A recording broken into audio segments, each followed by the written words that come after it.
What would you do if MLB hired you to become a creator? In this episode, we get to talk with Ira Dorin, who's in MLB's first ever creator class and got to create content at cool events like the World Series. We also get to talk to him about getting brand deals, coming up with ideas for his videos, and his content creation process. Can't wait for you guys to see this week's episode of the Brolletts.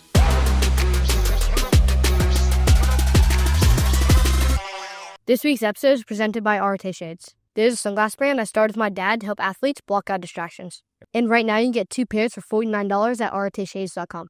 Thanks for supporting this podcast. Now head to rtshades.com. You've got a video on Instagram with 15 million views. It's you practicing for your gender reveal. Why is it always those videos that go viral? Oh man, I totally remember that video. I think it's those videos that go viral just because you cannot recreate that moment. It's one of those things where it just happens. It happens. You can't recreate it. You can't really make it up yourself. It was just me, my wife, family in the background, in an authentic moment. So I think that's why videos like that go viral all the time. Because I mean, we see it on TikTok and Instagram. People post similar things of like I posted, and it's like, man, this video went crazy. Well, it's because it was a moment where they were themselves. So I think my reaction, my wife's reaction, family reaction was like, oh, I think everyone was like, oh my gosh, that's funny. I had some comments that weren't so good on it, but overall, ESPN reached out to me or Sports Center, and they actually like reposted it or something on TikTok. So I think that's why those videos go viral. It's crazy because you could spend like all day editing something and like getting the perfect hook and like doing all these things that like every creator teacher tells you to do, and it will never do the same as just being in the moment and capturing that moment. It's crazy. Like you're a professional creator, like you create content all day, you can't replicate that magic in a bottle sometimes. Yes, that's absolutely correct. How did you first get into creating content? It was back in 2020 when COVID hit, just like a lot of other creators, even till this day. COVID hit. I was playing baseball at a Division III school, and senior year got cut short. I was going to go get my master's degree and take an extra year of eligibility. And I was like, I want to get married, start a job, or, start working. TikTok came out. My wife had the app first. I told her, I said, that's a kid's app. I don't like it. It's dancing, singing, all of this stuff. And she was like, just check it out. So I ended up downloading the app, scrolled through a few, and I said, you know what? If I'm not going to play baseball anymore, all these people are creating the videos that they're passionate about. Why not create baseball videos and make it relatable? I think at that time, the baseball market of creating videos wasn't as big. Like I said, it was dancing, it was singing, it was fashion, jewelry, all that good stuff. And so I said, let me just tap into a market that I think is there, but might not be there. Let's just see. When I first started out, I just did it for completely fun. It wasn't a thing where I was like, I want to make money off of it. I want to get millions of views. It was just, I would just get the app because everyone else has it. I posted a few videos. It did well. And then my first viral video I posted was of my friend. I reached out to him. I was like, hey, I got this video on my phone of you basically showing up an umpire. Umpire called a bad call, and he turns around, puts his hand on his hip, flips up the bat, stares at the umpire. And that video had like 1 million views. And then from there, I was like, people like stuff that's funny. People like stuff that they can relate to or have seen or experience. So from there, I just started posting every day. I'd post 4 or 5 times a day. It was during COVID, so all I had to I had a part-time job at Dick's Sporting Goods. So I'd go to the field after that, 4 or 5 videos, and just upload them. And that's part of how I got started. You were in MLB's first ever creator class. How did that opportunity come about? Honestly speaking, it was one of those opportunities that I didn't expect. They announced it on their TikTok. At the time, I had about 10,000 followers, and I was like, man, there's, everyone's creating content. I'm not going to get this. Let me just apply. So I submitted a video to MLB. 3 months went by, so I was like, they probably passed up on me. I got a DM from MLB, and I'm like, wait, let me make sure this is right. So I look, I was like, they got the check mark, they got the followers and everything. And they said, hey, we really like your video, we like your content. We would like for you to invite you to a second round interview for the creator class. So I did a second round interview. I talked to their marketing team and they talked about my content, my vision and everything. A month or so went by and they reached back out and said, hey, you're in. I was with Jackson Olsen for the Savannah Bananas, got to meet him. We're friends, till this day. Trevor Fonstrom was in it, Caitlin Hendricks, and there's some other big names that was a part of that. And it was one of those things where I was like, I didn't think I was going to get it. I'll be completely honest, but I think the hard work that I put in creating content before, that spoke for itself once, I did the interviews and they looked at who I was and I got to sit down in front of them and tell them, this is what I can bring to the table. I think that's something really important for newer creators to know is that when you went into that application, at least it sounds like you had a body of work that they could go back to. It's not like you had 3 videos on TikTok. It's like some of those things, like you were saying, like going to Dick's Sporting Goods, going to the job, going to the field after posting 3-4 times a day. Now all of a sudden you've got 50, 100, 200 videos online. A, you get to get better at your craft. And B, now you have this body of work to show to MLB in the creator class. And then we're going to talk about brands and things later, is like, you have to have something to stand on when you go after some of these opportunities, because a lot of people are just like, I just put out my first video. Why don't I have a brand deal? Or why didn't MLB pick me? You put in the work. So like, while you're still like, hey, I don't know why they picked me, but like you had built up something to that point. Do you believe some of that's true? Oh yeah, absolutely. I do believe it. I think that's just the humble side of me thinking like not getting ahead of myself. But I did, I think it was in 2021, when they rolled out the creator class. So I had a year worth of going to the field. Like I said, posting 4 or 5 times a day. I was on a strict schedule. I had a content journal, or at least my notes in my phone. And when I tell you it was going crazy, like I would scroll down for days. I was writing scripts for some of my videos. So there was a lot of work that was being put in, and this all was essentially for fun. I didn't expect anything out of it other than to put smiles on people's faces and have relatable experiences for them as well. And so I would say, yes, the work does pay off. So, creators out there who are just starting, that's so important, because nowadays brands are asking for brand portfolios and social media kits and all this stuff. And to have that and say, hey, I have 50, I have 100, 200 videos, that's it's like a resume, in the professional world of, if you're working and starting a job. Ooh, I think the most memorable moment was going to the World Series. It was the Houston Astros versus the Braves. Every kid dreams of going to a World Series. There's a lot of kids who aren't able to do that. And so I got to live out a childhood dream of mine going to the World Series. And not only did I go to the World Series, I had to, got to meet some awesome people like Jazz Chisholm, CC Sabathia. I got to meet the commissioner. I got to meet some awesome people. And it was one of those experiences where I think it was a cultural shock for me. Being in the same room with people who, not just make a lot of money, but they're crafted, they're skilled at what they do, and I got to see them as a person off the field. So that was my most memorable moment of the World Series. And then I got to go to Houston. I've never been to Houston, Texas, so I got to go there as well. And I got to go to Georgia or Atlanta as well, but I basically grew up in Georgia. So, Truist was my familiar territory, but that was my most memorable moment. Why do you love creating baseball content, and what pushes you to keep creating? And that's a great question. It's a deep question too, because I feel like a lot of people do stuff sometimes because the money or the fame, or being recognized for something. For me, it's a lot bigger than that. It's to be able to connect. It's to be able to relate. I'm a person who is very intentional with what I do. Every single thing I do have to have a purpose. And so for me, just to, like I said, put smiles on people's faces, to share some of my experiences, whether good or bad, is one of the reasons why I do it. What pushes me every single day is I think, part of having a family now, and that's one of those things. Another one of those is, what about the people out there looking up to me? There's people who reach out, hey man, keep posting. You're really doing a great job. You're inspiring me. And I'm like, I just posted a video of me bat flipping. How is that?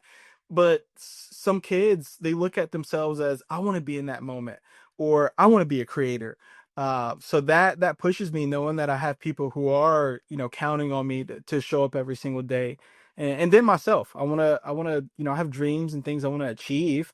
And so that's another one of those things. I want to take my content even further.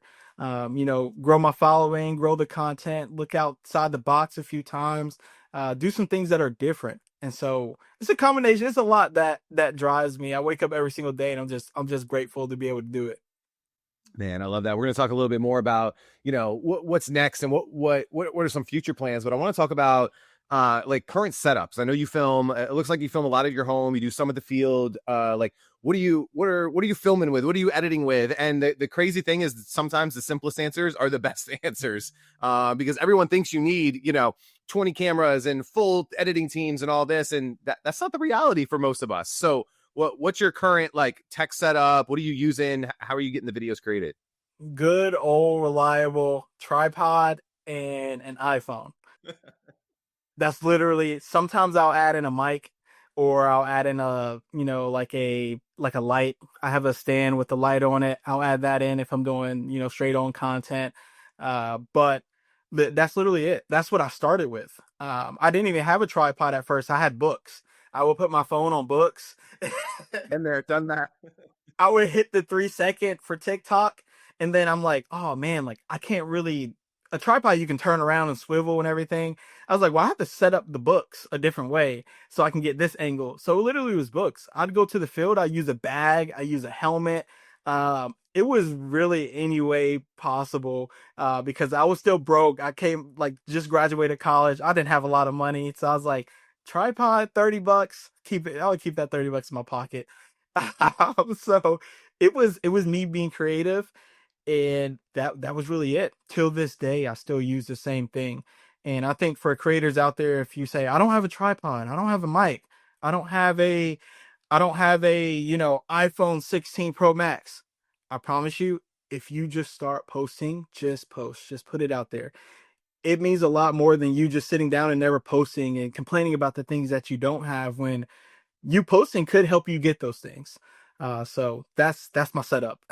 Love that. What how are you editing? Are you editing just in app, or are you using like CapCut? Like what's the editing process like? CapCut is one of the biggest platforms or softwares that I use for editing.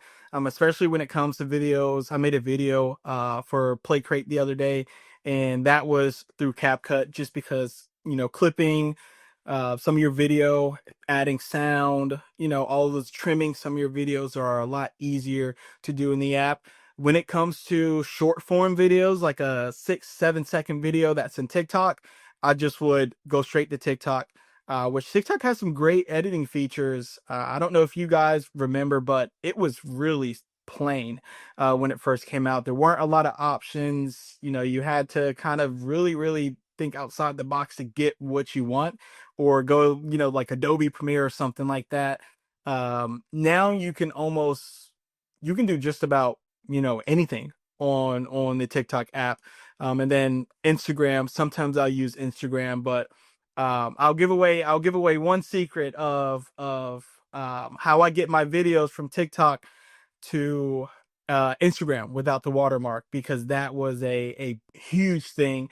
And a lot of people still ask today, how do you get your videos without the, well, TikTok has it where you can, well, now they made it easier where you can save your video. And then once you save your video, it will go to your camera roll and it doesn't have the watermark on there. Sometimes the voicing's a little bit off, but not too much. Um, but I used to just hit, next after I've created my video, and then I would hit select cover or preview, and then I would screenshot it. And then I would just do a 9:16 ratio and then upload it to Instagram. So for you guys, I'm putting something out there. Hopefully TikTok or Instagram don't see it and they're like, we're gonna stop that. But that's one of those tips where you'll figure that out as you're getting going, because Instagram is a little bit finicky when you have the TikTok watermark on your reels. So that's one of the things that I've picked up. I love that. Revealing the secrets today, man. I love it. Yes, absolutely. I'm not a gatekeeper. I'll let you guys know what it takes. I want you to talk us through one of the formats that you're really good at, trending audios. Why do you do a lot of this? Ooh, so trending audios, I do a lot of them because it's what's current. We live in a world today where it's fast paced. People want to see new things. So when there's a trending audio out, there's something that's popping, people are liking it. I say, hey, let me jump on board and see what can happen. Not every time I post a trending audio, it blows up or, get tons of views. But for me, I think staying on top of that trend, that curve as a creator is very important. A lot of times trending audios are those short form videos where you can just throw up some text, and then do something in the background, reenact something, and then boom, you have a video right there, in your hands. That's a great way for creators to get started. So if you don't know where to go, I would look at what is trending right now. Let me create a video and think of a scenario that goes along with the audio. So for me, that's been a ton, especially having two kids now. I just had a little baby boy. So trending audios are like, they're quick for me. I can come up with something and then still focus my time on my family. And then, still create some long form here and there. Well, congrats, man. Being a dad is the greatest thing on the planet. So I've got 3. He's the oldest right now. The other 2 on summer break, just causing a ruckus behind us. You can just hear them behind. But it's the best life ever. I want you to walk us through a little bit about how do you do this, right? So you were telling us a little before we got started, like, you used to go in the notes and you had a little idea journal and you would just scroll like, how do you find some of these ideas that you come up with, and then how do you take that idea and then bring it to life? So yeah, first it was the notes, not a lot of direction. I would just think of something and write it down really quick. And then, if I didn't have a sound, I'd go back through my notes and try and search for a sound on TikTok. Now it's a lot of my brainstorming or thinking, that process of thinking what I'm going to create. It's at night. I'm one of those, I'm a night owl. So I stay up a lot. And usually when I stay up, I'm scrolling through TikTok. I'll pop my headphones in, through TikTok, look at some videos, and I would think of the most craziest way I can relate this back to baseball, and my content that I generally post. I think of Jesse Cole, who's the director of the Savannah Bananas. He's one of those where he's going to try and think of the craziest idea and make things fit where people don't think that they fit. Hence why he has the Savannah Bananas and all the great things they're doing now. So I've kind of taken his approach recently of just how can I make a simple sound uh and relate it to baseball. And so for me, it's I have a content journal. I still keep that every now and then, especially if I'm writing a script. I will put that in the content journal to go back to it. And then I have my iPad where I keep my notes in as well. So the process is fairly straightforward. I look for sounds. I might either find a sound and then relate it, or I might have something in my head. For example, I did a airmail series where I created 3 videos of somebody, taking off at home and the outfielder thinking, do I throw it home? Like, do I not hit the cutoff? And I created 3 of those videos and I wrote all whole scripts for those videos. And that was just off of me thinking, what are some of the challenges that they do? And you spin off those videos, it's one of those things where you can say, okay, I'm gonna do an airmail series with outfield, and then I would do a situational series with an infielder. You can get more specific, as in first base, second base, third base, and then next thing you know, you might have 10 videos. Just kind of compiling off of the one video you already made. It's really funny. We were watching the airmail stuff last night, and so he's a shortstop, and he goes, "That's literally my life." I was a shortstop myself, so I was like, I completely understand that. So I feel you on that. You've got an opportunity to work with a ton of cool brands. Any tips or secrets in how to do brand deals, get product, and get their attention? Consistency is the biggest. You have to be consistent. You have to be posting, you know, each and every day. Don't skip a beat. I think when it comes more specifically to brands, I say one or two things. You create your content, you believe in yourself, you post it to the best of your ability. You know, that goes only so far before you say, hey, I'm gonna step out a little bit and I'm gonna start reaching out. Uh, you know, I have a testimony this past year. I reached out to Harry's, the body wash company that you might see in Target. And I said, you know what? I'm gonna just start emailing a bunch of brands, emailed brands, DM'd brands. I came up with a script, you know, what I want to say, how I want to introduce myself, and then I just sent it.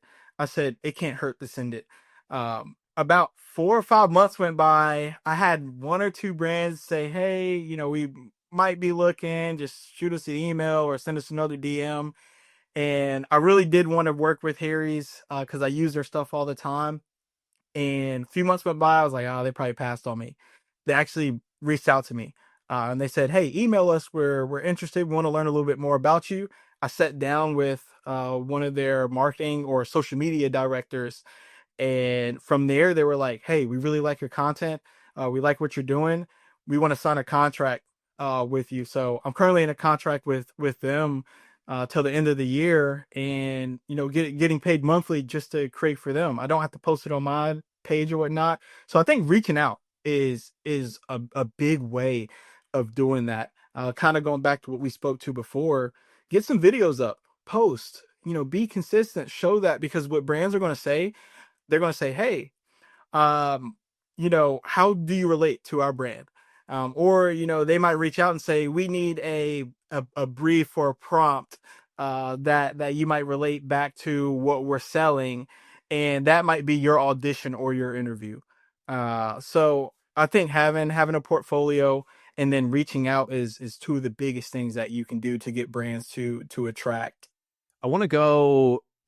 This is different direction than what I had written, because I think there's been a couple themes that you've kind of said that I think is just super important, is that you're not waiting for opportunity to come to you. It sounds like you're always going out there and being like, you know what, like I'm in control of my own career opportunities. I'm going to take that into my own court. So, you know, the deal with Harry's, the creator class, like you didn't wait for anyone's permission to be like, all right, Ira, you're good enough to get a brand deal now. Here you go. Like, and also that's not how it works. It's what I tell him all the time is like, man, we got to shoot our shot. Like, you know, us reaching out to a lot of the people for the podcast. I'm like, dude, like, what's the worst thing that happens is either they ignore you or they say no. Like, that's the worst thing that happens. But what's the best thing that can happen? Well, I'm talking to Ira today. We just talked with Josh from Baseball, like founder of Baseball Lifestyle last week, gave us 30 minutes of his time. Like, I was like, how cool is that? So, but talk to me about how you think about that and how you think about controlling your own opportunities, controlling your own career, because it sounds like you're not waiting for anybody. Like, you're going to go out and get it. I think being a dad is part of it because you want to provide for family and like do things. But how do you think about that and maybe have the confidence or mindset to do that? Because I think a lot of people are scared of rejection. They're scared of being told no. They're scared of someone making fun of them or whatever the fear is. How have you been able to overcome that and say, you know what, I'm just going to go do this? I look at it this way, and I talked to my wife about this. We have this saying where it's going to be hard if you try. It's going to be hard if you don't. Um, Choose your hard. So if you have some type of aspiration or you're looking to go into, you know, whether it's content creation, you want to, you know, start a business, whatever that might be. If you say, hey, I'm scared. What if people tell me no? Well, if you're just sitting back, it's not going to come to you. But if you put yourself out there and you say, hey, I'm going to do this, I'm going to put my foot on the gas and I'm going to reach out to them. For me, I'm a big advocate for that, is not waiting for the opportunity to, you know, come to you. No one's going to say, hey, you know, Ira is in North Carolina. He's a social media content creator. Let's just throw him a brand deal. Um, they probably won't even know me if I don't put my name out there. And so I think that's very important if you're just starting. Even for those who have already started, you can't sit back and wait for that opportunity. Being an infielder, there's a lot of times where you got to go up to the ball, you got to get it. So I look at it as relating it back to baseball. Man, you got to go get your opportunity, catch it, and really get it, because no one's waiting on you. For me, I did go through a little bit of a pride thing where it was like, I don't really know. Like, I don't want them to say no to me. Like, I don't want my feelings hurt. Well, my feelings are still hurt when I don't reach out. My feelings are hurt when I don't get the brand deal. My feelings might be hurt a little bit if I'm told no or not at the moment, but I look at it as this. If you told me no, that means not right now. It's not always forever.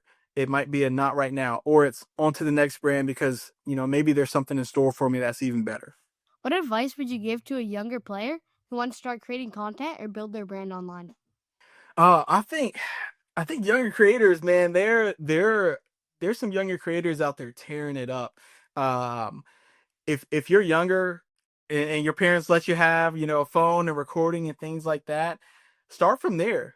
You're playing, you're youthful. Use the youthfulness that you have as that boost to post. So whether it's, dancing videos with your teammates, people love seeing a group of, the group of kids getting out there doing TikTok viral dances, or even on the field play. I've seen a ton of that. I don't know if you guys are familiar with Baseball Dad, but he posts his kids, and then now his kids will post, and they've done really well for themselves, but they post everything they do. If you're going to the K's that day with your dad or your mom, or a friend, do a day in the life. It doesn't have to look the best. Just post, hey, this is a day in the life of me and whoever it is. So for the younger kids out there who are wanting to post videos and get in content creation, just post. When I tell you, you have a mind that is so creative and so imaginable to where you always can come up with something new where, somebody like me, I'm still young. I'm only 27, but I'm not playing baseball. I'm not in it. So you guys, the lingo, what's going on, what people are wearing, what people are saying. Use those experiences that you have right now to create those videos. Great advice. If you had an unlimited budget to help you create content and build a bigger media business and brand for yourself, what would you do? Ooh, man, if I had an unlimited budget, honestly speaking, I'd love to do something like Kai Cenat's doing, with the Streamer University thing he came out with. I would like to have something like that, but more specifically for baseball creators, and younger creators even at that. And so if I had that unlimited budget, it would almost be like that. Hey, I will teach you, some tips, some tricks of how to get started with maybe recording, getting ideas to flow, brainstorming, some things in the app of editing. For me, that would be my dream. And then of course having a studio for myself with just about anything I can need, if it's cameras, microphones, like all the gadgets and stuff. But that's my unlimited budget would go towards that, almost like a content creation university instead of streamer, like Kai Cenat has. That's such a great answer. It's the first time we've had that answer. And it's like, it goes to a lot of what you said today is just like giving back and like making people smile and helping people, take that next step in this case in their creator career. So what a cool answer. I've got one more for you, and then he's going to roll into some rapid fires. So my question is like, what's got you excited right now in your own creator journey, right? Like what's next? Obviously you're doing your content. Sounds like you have some brand deals that you're doing some stuff for them, but like what gets you excited right now to get up and do this? I mean, there's a ton of things, but just to talk about one thing that, gets me excited for this is, I think seeing a lot of creators around me starting to post.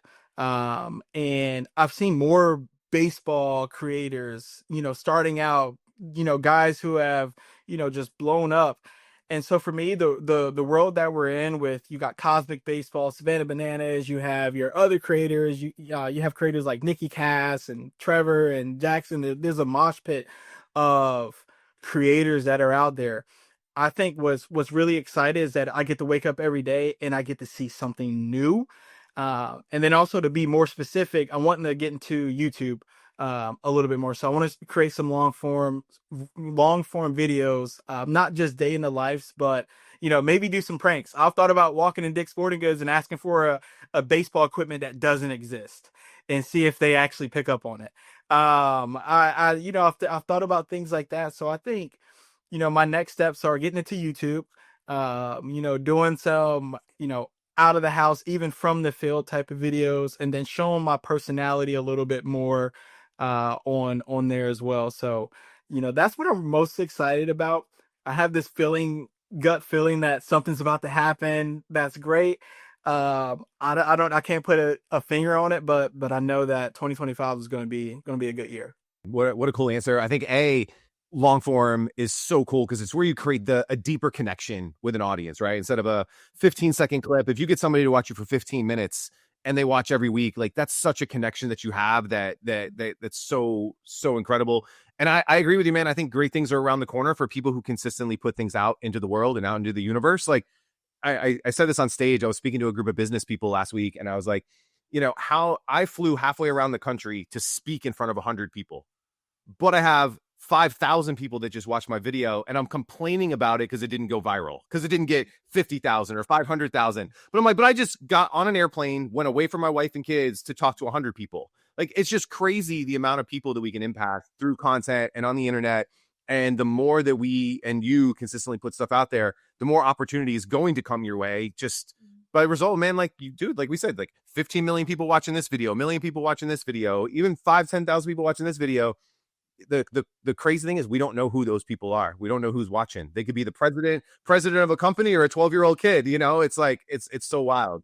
Yes. And I mean, to your point, it doesn't matter if I've had videos even till this day, 2,000, 3,000 videos. I mean, and I'll look at them like, oh man, like 3,000 videos. I thought that was a great idea. But sometimes there's a few people who might need to see your video. Or like you said, that one person who, you could get your biggest brand deal yet from a video that has 2,000 views or even 10 views. If you get that right person at that right moment to see you and see something in you, that's all it takes. Such a great message. Let's hit them up with some rapid fires. You ready? Yes. What's your favorite ballpark food? Hot dog. Gotta go hot dog. Coolest stadium you've either played in or watched a game in? Ooh, coolest stadium has to be. I gotta go Truist. Other than you, who's your favorite baseball creator right now? Ooh, Austin Schultz is probably my favorite one right now. And he's fun. We just did a quick video with him the other week. He's hilarious character. Great dude. Yes. Coolest piece of gear or memorabilia that you have? Ooh. Oh man, there's so many of them. Oh my gosh. I think the signed USA baseball that I got from our social media team, that stays dear to my heart to this day. What's the best piece of advice you've gotten about creating content, building a brand, or living a great life? Just go out there and do it fearlessly. What's on your baseball bucket list? I would say MLB draft is on my list. I haven't been to the MLB draft. Yeah, what a great answer. Ira, man, thanks so much for rocking with us today. Any projects or anything that you want us to point people to or have them check out? Obviously, we'll link up all the socials, but just anything else you're working on you want us to send people who are listening to check out? I do have a ebook that I've been working on, or I say more so like an e-guide. It's basically going into talking about, the mental side of the game and how to overcome that. So looking at self-worth, failure, looking at, who you are outside of baseball, because I struggle with some of those things. So it's really a interactive guide that I'm coming out with, really short, but that's hopefully by the end of summer. I should have it all done and whatnot. So that's something that you guys could stay tuned for and check out when it drops. All right, man. I'm gonna hold you accountable to that because we'll check it out and post and share all about it. Make sure you get us the link. We'll have all the socials linked up, man. Thank you so much for doing this today. I had a blast, learned a ton, and I wish you nothing but the best, man. I agree with you. Big things are right around the corner, dude. Yeah, same for you guys. Thanks, Greg. Thanks, Colt. It was super exciting doing this, and let's stay connected. Awesome, man. Thank you. Love it.